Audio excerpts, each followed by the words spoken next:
morning all. My name is Pooja Gaurkar, Assistant Professor from Electrical Department, Priyadarshini College of Engineering, Nagpur. Today's topic is measuring instruments.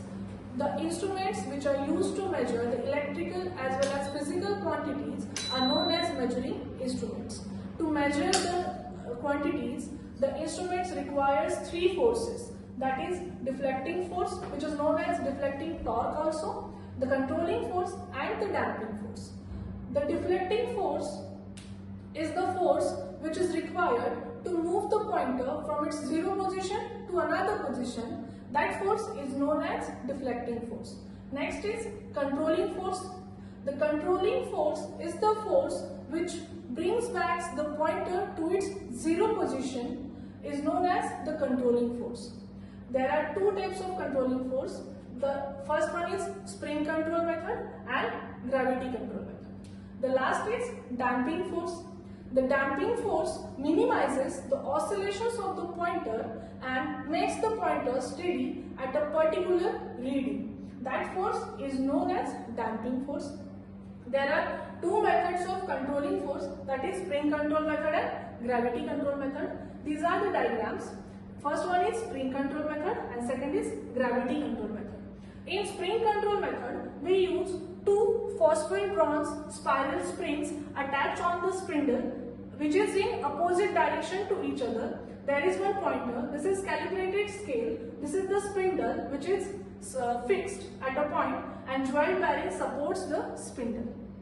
When we give supply to the instruments, current flows through it and pointer makes a deflection to another position. That is, the deflecting force acts on it. Then to control the position of the pointer, the controlling force comes in action with the help of these two spiral springs. First, these two spiral springs first unwounds and second is wounding, so it creates controlling torque. Then TD is directly proportional to the current, that is deflecting torque is directly proportional to the current, and controlling torque is directly proportional to the theta. From these two equations, we can say that angle of the deflection theta is directly proportional to the current, which shows that the scale is linear. This is the spring control method. Then the second is gravity control method. In this method, here it is the spindle in which control weights are attached. This is spindle, this is pointer, and this is calibrated scale. When the supply is given, with the help of deflecting torque, pointer moves from its initial position. At this stage, the control weight with the help of gravitational pull exerts a controlling torque and controls the movement of the pointer. At this stage, the deflecting torque is directly proportional to the current, but the controlling torque is directly proportional to the sine of the angle of the deflection of the pointer.